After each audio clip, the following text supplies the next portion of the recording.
Hey guys, it's Jason Clark from Perform 360. I guess I wanted to quickly have a chat with you about movement training. Movement training seems to be a bit of a word, a terminology that's been thrown around, probably largely due to the UFC. You know, all the fighters and things like that are getting into a little bit more movement training. But I see it as a really cool way just to train and obviously help with my longevity, just to make sure I can move more effectively, more efficiently in my later years. I'm talking 60, 70, 80, things like that. So I just want to break it down into some really simple stuff. You know, we do some really sort of flowy type movements and things, but I guess just to give you guys a quick understanding of what movement training is about, we're just going to show you some demonstrations and things like that of just some really simple moves that you can try at home. The first one being just in the deep squat. So if you have trouble getting down into the deep squat, don't fret. The hips will eventually get down into a deep squat.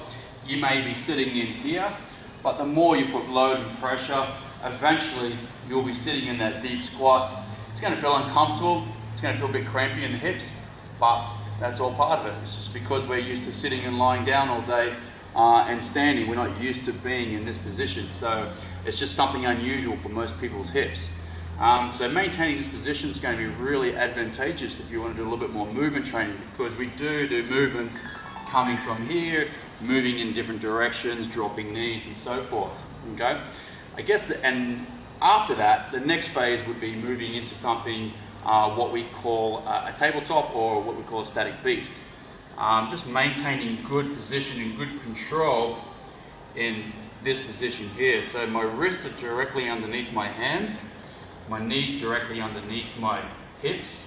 My feet are hip width apart. My hands are shoulder width apart. And I'm not into posterior tilt or too much anterior tilt, finding that neutral position.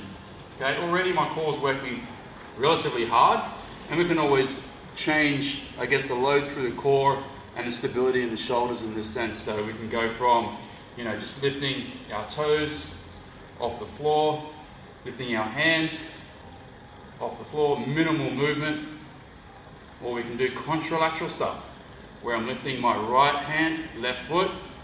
It is challenging, and so forth. Okay, once you get those sort of things under control, it's obviously left, right side of the brain working, but once you get those under control, you get the strength through that contralateral.